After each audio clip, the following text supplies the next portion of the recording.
कभी अगर एटीट्यूड रखना हो तो एक बाज की तरह रखना, क्योंकि आसमान में वैसे उड़ते तो कई पक्षी हैं, लेकिन बाज उन सभी पक्षियों और आसमान का राजा होता है। क्योंकि एक बाज का एटीट्यूड बाकी पक्षियों के बीच रहना, साथ उड़ना या उनके जैसा बनना नहीं होता, बल्कि वो अकेला उड़ता है और सभी पक्षियों से सबसे ज्यादा और ऊंचा उड़ना उसका लक्ष्य होता है। आसमान में इतना ऊपर चले जाना जहां उसको कोई टच ना कर सके, कोई डिस्टर्ब ना कर सके और ना ही उसे कोई चोट पहुंचा सके।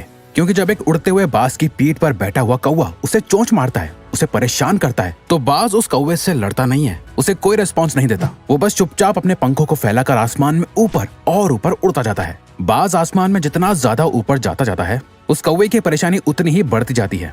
वो ऊंचे आसमान में सांस नहीं ले पाता और ऑक्सीजन की कमी की वजह से वो कौवा बेहोश होकर अपने आप गिर जाता है और बाज उस कौवे की चोंच से होने वाले दर्द से मुक्त हो जाता है। दोस्तों, हमारी जिंदगी भी कुछ ऐसी ही है। ये कौवा आपकी लाइफ के सारे चैलेंजेस को दिखाता है और ये बाज आपके स्ट्रॉन्ग मेंटल एटीट्यूड को। एक बाज ही की तरह जिंदगी के आसमान में मुश्किलों के बादलों को अपने पंखों से चीरते हुए ऊंचा उड़ना सीखो, ताकि आपके ये सारे चैलेंजेस अपने आप ही गायब हो जाएं।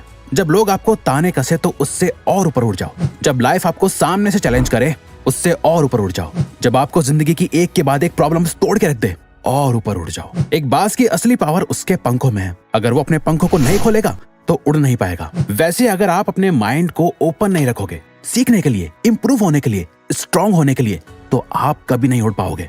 एक बाज बनने के लिए आपको बाज के मेंटल एटीट्यूड को सीखना होगा, बाज जैसे मेंटालिटी और माइंडसेट को डेवलप करना होगा। बाज को तूफान पसंद होते हैं। डॉक्टर एपीजे अब्दुल कलाम ने एक बार कहा था, all birds find shelter during a rain, but eagle avoids rain by flying above the clouds.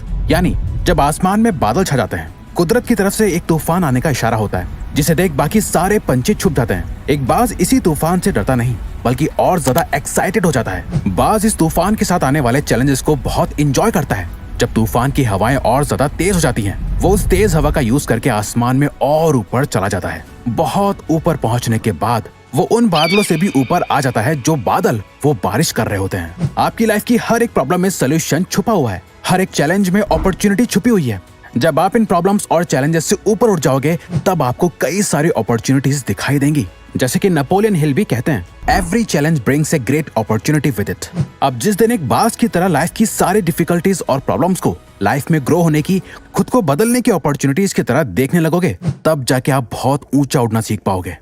बाज अपने घोंसले में नरम घास नहीं रखता। क्या आपको पता है, एक बाज के घोंसले में कभी कोई नरम चीज नहीं होती। वो अपने घोंसले से उन घासों को निकाल के फेंक देता है जो उसे आराम करने पे मजबूर करती है, क्योंकि वो एक बाज है। घोंसले में बैठना उसकी फितरत नहीं, बल्कि आसमान में उड़ना ही उसका लक्ष्य है। कहीं वो अपने घोंसले में ज्यादा कंफर्टेबल ना हो जाए, इसीलिए वो अपने बिस्तर को भी जितना हो सके उतना कांटे भरा रखता है।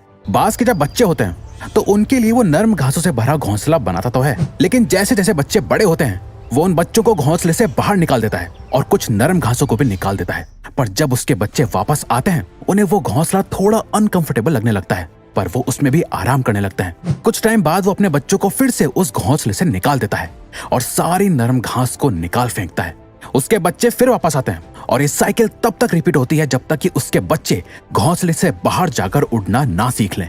और एक बार जब वो उड़ना सीख जाते हैं तो वो समझ जाते हैं घोंसले के कंफर्ट में रहने से ज्यादा आसमान में उड़ना ही उनका असली मकसद है। एक बाज भी इस बात को समझता है कि कंफर्ट जोन उसके लिए कितना खतरनाक हो सकता है, पर हम इंसान अपनी लाइफ को जितना हो सके उतना कंफर्टेबल बनाते जाते हैं। भूख लगी है तो ऑनलाइन खाना मंगा लिया, बोर हो रहे हैं तो रील्स स्क्रॉल कर ली। ये सारी बड़ी बड़ी कंपनीज आपकी लाइफ को जितना हो सके उतना इजी और कंफर्टेबल बना रही हैं, और ये आपको जितना हो सके उतना वीक बना रहे हैं। आप जितना ज्यादा कंफर्टेबल जोन में रहोगे, आप उतना ही ज्यादा आलसी होते जाओगे और आपका फ्यूचर उतना ही ज्यादा अनकंफर्टेबल और मुश्किल बनता जाएगा। हमारा कंफर्ट जोन ही हमारा सबसे बड़ा दुश्मन होता है और हमें इसका अंदाजा तक नहीं होता। बाज चेंज होने के एक बहुत ही दर्दनाक प्रोसेस से गुजरते हैं।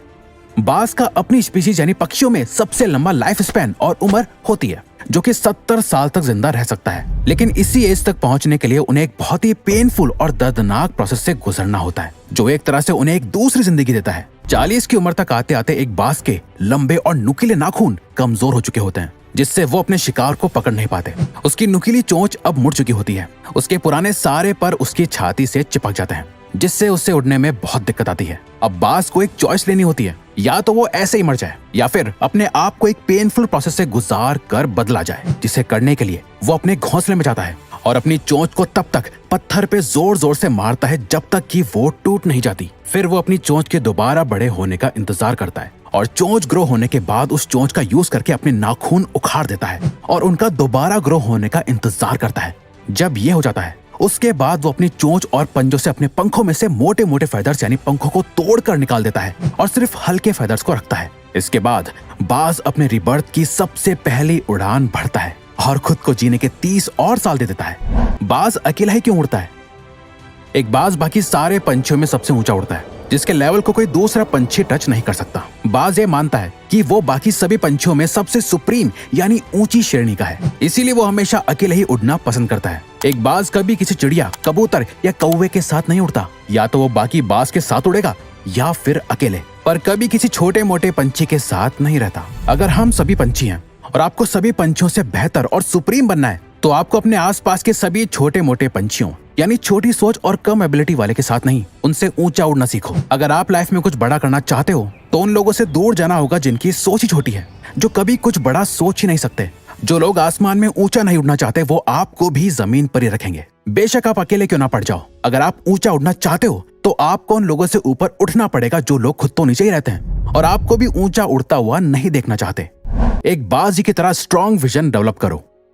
एक बाज अपने शिकार को 5 किलोमीटर दूर से ही देख लेता है और जब वो अपने टारगेट को लॉक कर लेता है, जब उसका गोल एकदम क्लियर हो जाता है, फिर उससे फर्क नहीं पड़ता कि रास्ते में क्या है, कितने पेड़ हैं, कितने लोग हैं, वो शिकार कितना खतरनाक हो सकता है, वहां तक पहुंचना कितना मुश्किल है।